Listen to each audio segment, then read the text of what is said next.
Bismillahirrahmanirrahim. Assalamualaikum warahmatullahi wabarakatuh. Welcome back to my channel. Selamat sore untuk rekan-rekan guru sekalian. Jadi pada video kali ini kembali lagi admin akan mencoba mengupdate informasi terbaru terkait P3K guru ya. Selamat ya, P2 P3 lolos SSN, banyak formasi. Catat penentu penempatan P2 P3 mengisi formasi P3K guru.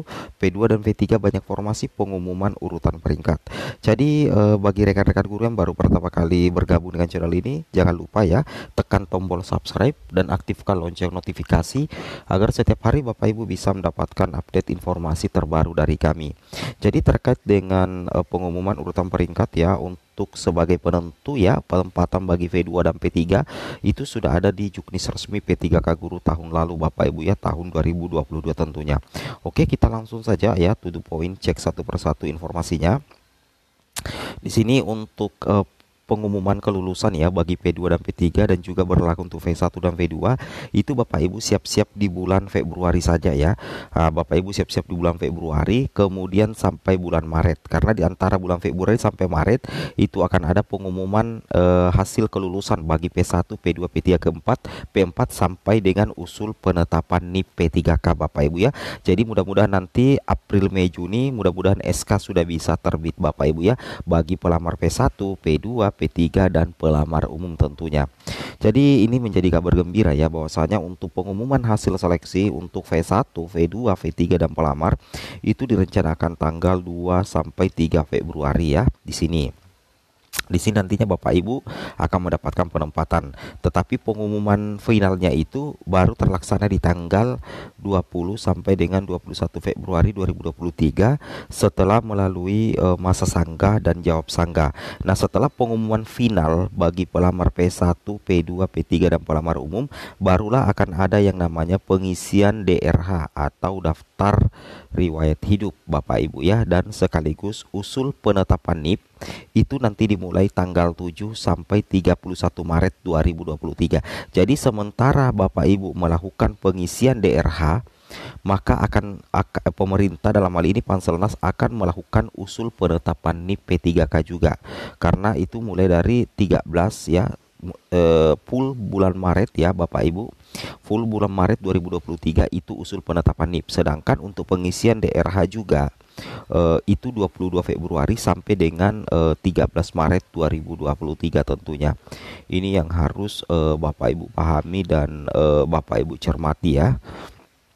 Oke, kemudian kita lanjut lagi terkait dengan hal ini. Bapak Ibu perlu pahami bahwa sebenarnya di Juknis resmi P3K guru tahun 2022 tentunya di bagian H Bapak Ibu silakan diperhatikan di bagian H, panitia seleksi instansi daerah melakukan pengusulan ya, di sini melakukan pengusulan. Jadi yang melakukan pengusulan sebenarnya adalah Panselda yang di BKPSDM Bapak Ibu ya, yaitu panitia seleksi instansi daerah. Jadi masing-masing Panselda di tiap daerah itu melakukan pengusulan penempatan. Jadi melakukan pengusulan penempatan ke Panselnas Bapak Ibu ya. Nah, pengusulan penempatan bagi pelamar prioritas 2 dan pelamar prioritas 3 berdasarkan urutan nilai tertinggi. Nah, jadi seperti itu ya. Jadi nilai tertinggi itu menjadi salah satu penentu kelulusan bagi pelamar prioritas 2 dan pelamar prioritas 3 Bapak Ibu ya. Hasil penilaian seleksi kompetensi sebagaimana dimaksud pada huruf G kepada panitia seleksi P3K jabatan fungsional guru Kemendikbudristek. Nah, seperti itu. Nah, kemudian di huruf I Bapak Ibu perlu Bapak Ibu ketahui bahwa panitia seleksi P3K jabatan fungsional guru Kemendikbudristek itu melakukan verifikasi dan validasi terhadap usulan sebagaimana dimaksud pada huruf H sebagai dasar untuk penempatan pelamar prioritas 2 dan pelamar prioritas 3 di tempat tugas masing-masing. Jadi nantinya panitia seleksi jabatan fungsional guru dari Kemendikbudristek itu akan melakukan verifikasi dan validasi dari usulan penempatan yang dilakukan oleh Panselda ya.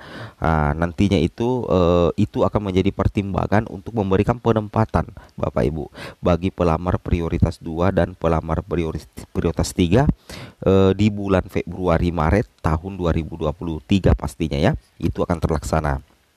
Nah, kemudian di sini juga dikatakan bahwasanya panitia seleksi P3K Jabatan Fungsional Guru Kemendikbudristek menyusun rekomendasi apabila pelamar akan mendapatkan penempatan tugas yang tidak sesuai dengan tempat tugas pelamar sebagaimana dimaksud pada huruf I.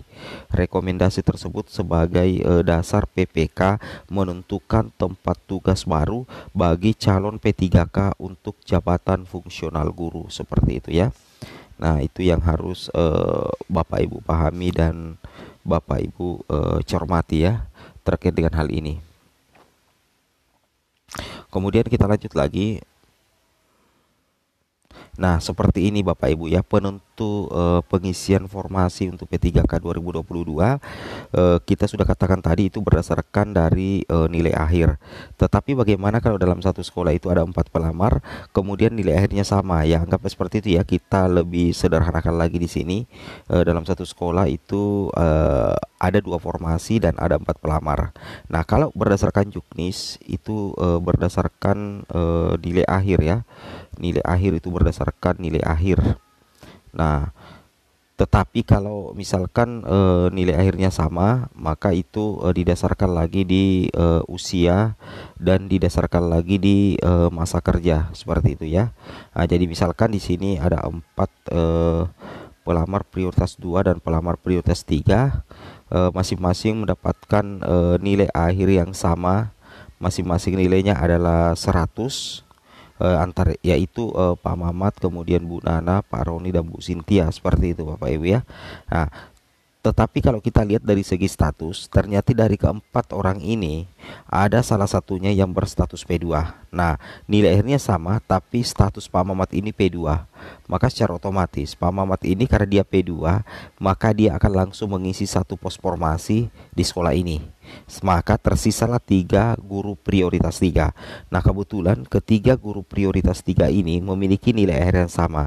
Nah, berdasarkan aturan kalau memiliki nilai akhir yang sama, maka penentuan lolos menjadi ASN bagi P2 dan P3 itu berdasarkan usia ya, berdasarkan usia dan berdasarkan masa kerja. Kebetulan usia dari Bu Nana ini itu anggaplah 50 tahun. Pak Roni 48, Bu Sintia 45. Dari segi usia ternyata yang paling tua di sini adalah Bu Nana. Maka Bu Nana lah yang akan mengisi satu pos formasi yang ada di sekolah ini. Yang 2 ini otomatis nanti akan dituntaskan ya, berupaya dituntaskan di tahun 2023 nanti. Seperti itu Bapak Ibu ya, ilustrasinya. Nah, jadi itu harus Bapak Ibu pahami. Jadi di sini Bapak Ibu perlu memahami bahwa kondisi formasi dalam instansi ya. Jadi misalkan sisa formasi itu untuk formasi guru kelas itu 50. Jumlah P2 itu 5, jumlah P3-nya 200, berarti 205. Berarti jumlah pelamar ini jauh lebih besar daripada jumlah formasi. Kalau keadaannya seperti itu, maka nantinya itu akan diurut berdasarkan nilai tertinggi. Saya ulangi, akan diurut berdasarkan nilai tertinggi, tapi sebelumnya akan dicek dulu siapa yang P2. Yang P2 ini 5 orang, otomatis nantinya berpotensi langsung mengisi pos formasi. Jadi nantinya sisa 200 ya akan diurut untuk memperebutkan 45 sekolah, 45 formasi. Logis seperti itu ya. Oke, semoga bermanfaat. Assalamualaikum warahmatullahi wabarakatuh.